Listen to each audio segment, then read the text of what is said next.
भारत के विभिन्न प्रसिद्ध दर्शनीय स्थानों की यात्राओं का लाभ लेने के लिए भारत की यात्रा चैनल को सब्सक्राइब करें और बेल आइकन को प्रेस करें। भारतीय धर्मशास्त्रों में प्रकृति के सभी घटकों को देवता तुल्य माना गया है। पुराणों में 4 वट वृक्षों को विशेष महत्व के साथ बताया गया है, जिनमें अक्षय वट, वंशी वट, बौद्ध वट और सिद्ध वट सम्मिलित हैं। यह प्राचीन वट वृक्ष अपने असंख्य चमत्कारों एवं धार्मिक महत्व के लिए जगत प्रसिद्ध हैं। मुगल काल में इनके धार्मिक महत्व को कम करने के उद्देश्य से इन वृक्षों पर लोहे के तवे तक जड़वा दिए गए थे। तथापि दैवीय चमत्कार के रूप में यह वट वृक्ष पुनः प्रस्फुटित होकर वर्तमान समय में भी यथावत विद्यमान है और आज हजारों भक्तजन यहाँ अपनी मनोकामनाओं की पूर्ति हेतु पूजन अर्चन करते हैं। नमस्कार दोस्तों, आपके अपने चैनल भारत की यात्रा में आप सभी का फिर से स्वागत है।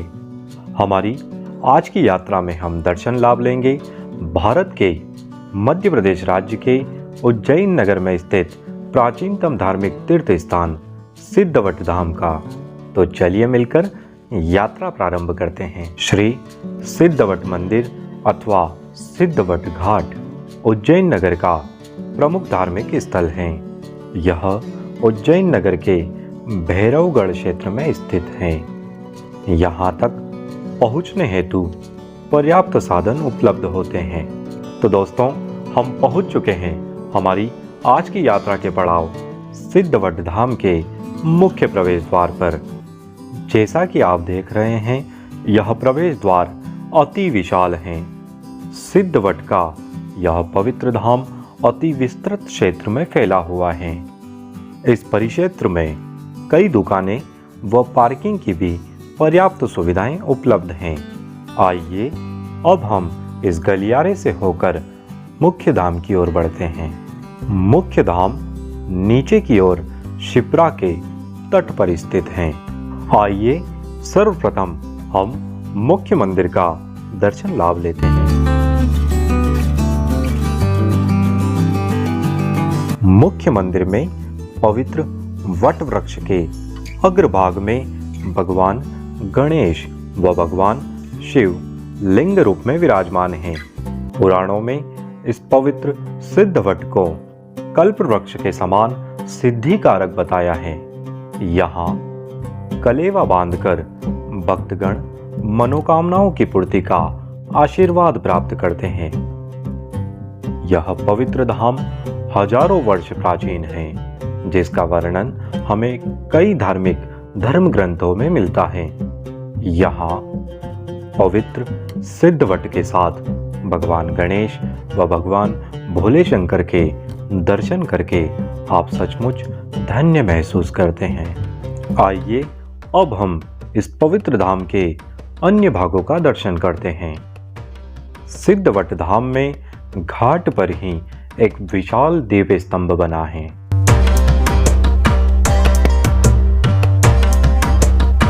सिद्धवट धाम में मृत पितरों की सद्गति हेतु पिंडदान व तर्पण करने की मान्यता है। धर्मशास्त्रों के अनुसार सिद्धवट धाम में तर्पण करने से जीवात्मा को मोक्ष की प्राप्ति होती है। पुराणों में वर्णित कथाओं के अनुसार सिद्धवट का यह वृक्ष स्वयं माता पार्वती द्वारा लगाया गया था। यहीं पर भगवान कार्तिकेय ने तारकासुर का वध किया था। तभी से यह तीर्थ शक्ति भेद तीर्थ भी कहलाता है। ऐतिहासिक पृष्ठों से ज्ञात होता है कि इसी पवित्र वट वृक्ष के नीचे तपस्या करके सम्राट विक्रमादित्य ने वैताल को वश में करने की सिद्धि प्राप्त की थी। मान्यता है कि मुगल काल में इस पवित्र वट वृक्ष को कटवाकर उस पर 7 लोहे के तवे जड़वा दिए गए थे, किंतु उन तवों को भेद कर यह सिद्धवट पुनः प्रस्फुटित हो गया था। पवित्र पतित पावनी शिप्रा के तट पर स्थित यह धाम एक रमणीय स्थान है। शिप्रा का यह सुंदर घाट, यहाँ का हरा भरा वातावरण सहज ही मन आकर्षित कर लेता है। इस पवित्र धार्मिक वातावरण के मध्य जल की कलकल ध्वनि, जीवों की कलरव व सौम्य सुगंधित पवन एक अलौकिक आनंद की अनुभूति कराती है।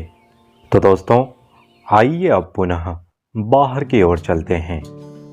सिद्धवट परिसर में हमेशा धार्मिक अनुष्ठानों का आयोजन चलता रहता है।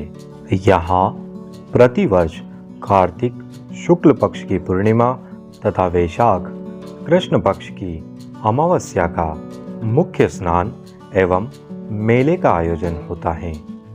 तो दोस्तों, इस तरह हमने सर्व सिद्धिदायक सिद्धवट धाम की यात्रा एवं इतिहास के बारे में चर्चा की। हमारी आज की यात्रा के बारे में आपके विचार कमेंट बॉक्स में ज़रूर बताएं। इसी तरह की अन्य यात्राओं का लाभ लेने के लिए भारत की यात्रा चैनल को सब्सक्राइब करें। मिलते हैं नई यात्रा में नए स्थान पर। तब तक के लिए जय हिंद, जय भारत, जय हो सिद्धवट धाम की।